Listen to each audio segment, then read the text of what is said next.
अशाच नवनवीन व्हिडिओसाठी चॅनलला सबस्क्राईब करा आणि बेल आयकॉनला क्लिक करा. कांदा मुळा भाजी अवघी विठाबाई माझी, लसूण मिरची कोथिंबीर अवघा झाला माझा हरी. संत सावतामाळी यांच्या या ओळी आपण अनेकदा ऐकल्या आहेत, पण आज आपण या ओळींच्या पलीकडे जाऊन त्यांच्या विचारांच्या मुळांपर्यंत पोहोचणार आहोत. कारण या फक्त भाज्यांची नावं नाहीत, तर एका क्रांतिकारी आध्यात्मिक विचाराचं हे जाहीरनामा आहे. अगदी बरोबर.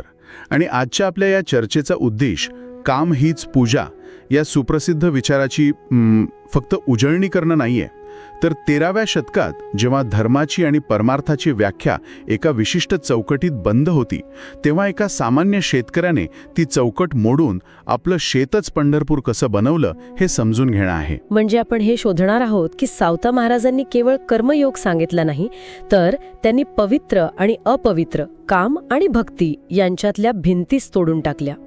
चला तर मग या कर्मयोगी संताच्या विचारांच्या शेतात थोडं खोल नांगरूया. सुरुवात त्यांच्या काळापासून करूया. 13व्या शतकातलं वातावरण नेमकं कसं होतं? अध्यात्माचा मार्ग सर्वसामान्यांसाठी कितपत खुला होता? हा खूप महत्त्वाचा प्रश्न आहे, कारण त्याशिवाय सावता महाराजांचं वेगळेपण आपल्याला कळणार नाही. तो काळ म्हणजे कर्मकांडांचा होता. यज्ञ, पूजा अर्चा, व्रतवैकल्य यालाच धर्माचं मुख्य रूप मानलं जायचं. आणि मोक्ष किंवा ईश्वर प्राप्तीसाठी संन्यास म्हणजे प्रपंचाचा त्याग करणं हा एक श्रेष्ठ मार्ग मानला जात असे. अशा परिस्थितीत वारकरी संप्रदायाने भक्तीचा एक सोपा मार्ग दाखवला, पण त्यातही सावता महाराजांची वाट थोडी वेगळी होती. कशी वेगळी होती? म्हणजे नामदेव, ज्ञानदेव हे तर त्यांच्या समकालीन होते. मग त्यांच्यात आणि सावता महाराजांच्या विचारात नेमका फरक कुठे होता? फरक ॲप्रोचचा होता असं म्हणता येईल. ज्ञानदेवांनी बुद्धी आणि भक्तीची सांगड घातली, ज्ञानमार्ग सोपा केला. नामदेवांनी नामसंकीर्तनालाच साधनेचं शिखर मानलं. बरोबर. पण सावता माळींनी या सगळ्याच्या मुळाशी हात घातला. त्यांनी विचार केला की ज्या प्रपंचात आपण 24 तास असतो त्याला सोडून किंवा त्यापासून वेगळं राहून परमार्थ कसा साधणार. म्हणून त्यांनी प्रपंचालाच म्हणजे त्यांच्या शेतीलाच परमार्थाची प्रयोगशाळा बनवलं. आणि इथेच ती प्रसिद्ध कथा येते नाही का, पंढरपूरच्या वारीची. आपण सगळ्यांनी ती ऐकली आहे की सगळं गाव वारीला निघालं होतं आणि सावता महाराज मात्र शेतात काम करत होते. पण या कथेचा खरा अर्थ काय?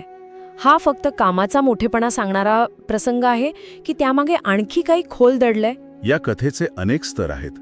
पहिला आणि जो उघड दिसतो तो अर्थ म्हणजे कामाप्रती निष्ठा. पण दुसरा आणि जास्त महत्त्वाचा अर्थ आहे ईश्वराच्या स्थानाची संकल्पनाच बदलून टाकणं. अच्छा. लोकांनी जेव्हा विचारलं वारीला का नाही आला, तेव्हा त्यांचं उत्तर माझा विठ्ठल माझ्या शेतात आहे हे फक्त एक वाक्य नव्हतं, ती एक घोषणा होती. घोषणा? हो. ते सांगत होते की माझ्यासाठी विठ्ठल पंढरपूरच्या देवळात बंदिस्त नाही, तो माझ्या कर्तव्यात आहे, माझ्या घामात आहे, या मातीच्या प्रत्येक कणात आहे. पण मग असाही प्रश्न कोणी विचारू शकतो की ही एक प्रकारे पळवाट नव्हती का? म्हणजे वारीची पायपीट टाळण्यासाठी दिलेलं एक तात्विक उत्तर. उत्तम प्रश्न. आणि याचं उत्तर त्या कथेच्या पुढच्या भागात मिळतं.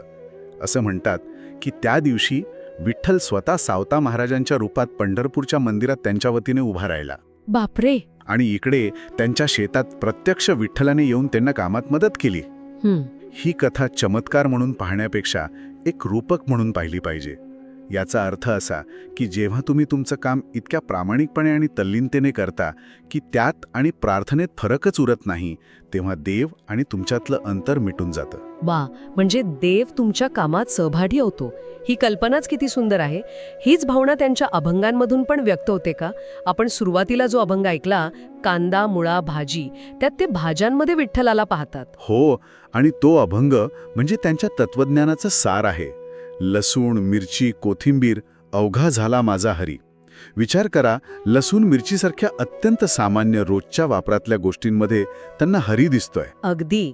यालाच अद्वैत भावनेचा सहज अनुभव म्हणता येईल. म्हणजे देव आणि सृष्टी वेगळी नाही हे केवळ पुस्तकात वाचलेलं ज्ञान नाही, तर तो त्यांचा जगण्याचा अनुभव होता. त्यांच्यासाठी कांदा काढणं हे देवाची पूजा करणं इतकंच पवित्र होतं. बरोबर. त्यांनी पवित्र अपवित्र उच्च नीच हा भेदच मिटवून टाकला. त्यांनी अजून एका अभंगात शेतीच्या प्रक्रियेलाच अध्यात्माचं रूपक म्हणून वापरलं आहे असं मी वाचलं होतं. आमची माळियाची जात शेत लावू बागायत. हो, तो एक अप्रतिम अभंग आहे. त्यात ते काय सांगतात? त्यात ते म्हणतात, शांतीची या वाफे बहु पेरियले टोफे. म्हणजे शांतीच्या वाफ्यांमध्ये मी नामस्मरणाचे टोफे म्हणजे रोपटी लावली आहेत. अच्छा, शांतीचे वाफे. हो. पुढे ते म्हणतात, सज्जन सखे भाऊ भोवते लावियेले आऊ. म्हणजे माझ्या या बागाईत शेताला सज्जन माणसांचं कुंपण घातलं आहे. म्हणजे पूर्ण रूपकच आहे हे. अगदी. आणि शेवटच्या ओळीत ते म्हणतात, सावताने केला मळा विठ्ठल देखी आला डोळा. इथे ते शेती करण्याच्या प्रत्येक क्रियेला साधनेचं रूप देतात. शेत म्हणजे आपलं जीवन, आणि त्यात शांती, समाधान आणि सज्जनतेची मशागत केली की मग विठ्ठल डोळ्यांनी दिसतो, साक्षात्कार होतो.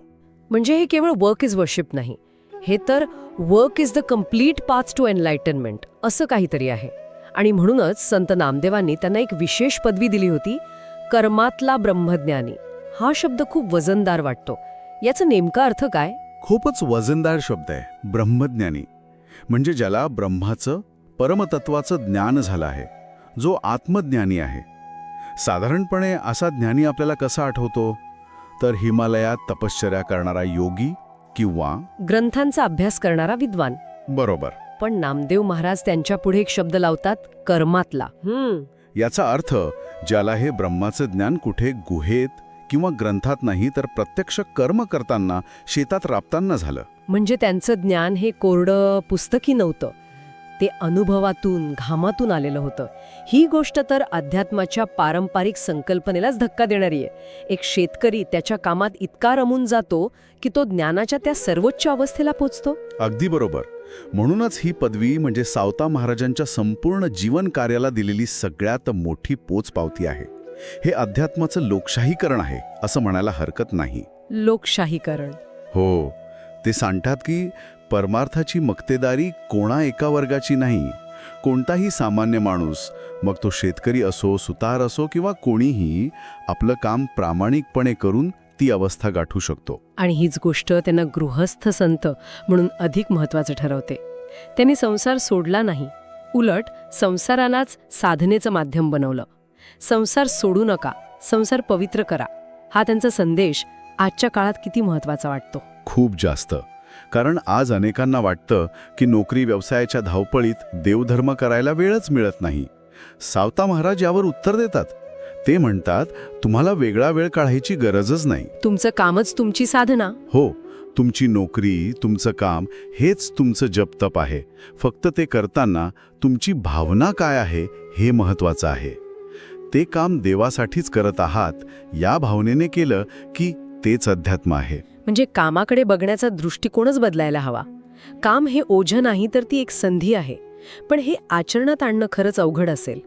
प्रत्येक क्षणी आपलं काम हीच पूजा आहे, ही भावना टिकवून ठेवणं हीच खरी साधना असावी. निश्चितच. कारण यात एकाग्रता, प्रामाणिकपणा आणि समर्पण लागतं. आपल्या कामाचा प्रत्येक क्षण हा ईश्वराला अर्पण आहे ही भावना ठेवणं सोपं नाही. पण सावता महाराजांनी ते करून दाखवलं. म्हणूनच 13व्या शतकापासून आजपर्यंत ते कष्टकरी आणि सामान्य माणसांसाठी प्रेरणास्थान आहेत. तर या सगळ्या चर्चेतून आपण काय शिकलो? संत सावतामाळी यांनी आपल्याला सांगितलं की देव देवळात नाही, तर आपल्या कर्तव्यात आहे. त्यांनी प्रपंच आणि परमार्थ यांना जोडणारा एक पूल बांधला आणि दाखवून दिलं की आपलं रोजचं आयुष्य, आपलं काम हेच परमार्थाचं सर्वात मोठं साधन आहे. त्यासाठी फक्त शुद्ध भाव आणि प्रामाणिक कष्ट लागतात. आणि आजच्या काळात जिथे वर्क लाईफ बॅलन्स सारख्या गोष्टींची खूप चर्चा होते, तिथे सावता महाराज वर्क स्पिरिट इंटिग्रेशनचा मार्ग दाखवतात. वर्क स्पिरिट इंटिग्रेशन, छान शब्द आहे. हो.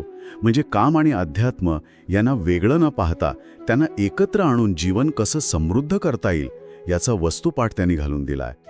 हा विचारच कामाचा सगळा ताण हलका करू शकतो. जाता जाता एक विचार मनात येतोय. सावता महाराजांनी त्यांच्या शेतीला, त्यांच्या कांदामुळ्याला साधनेचं माध्यम बनवलं. आज आपली शेती बदलली आहे. कुणाचं शेत कम्प्युटरची स्क्रीन आहे, कुणाचं ऑपरेशन थिएटर आहे, तर कुणाचा वर्गातला फळा आहे.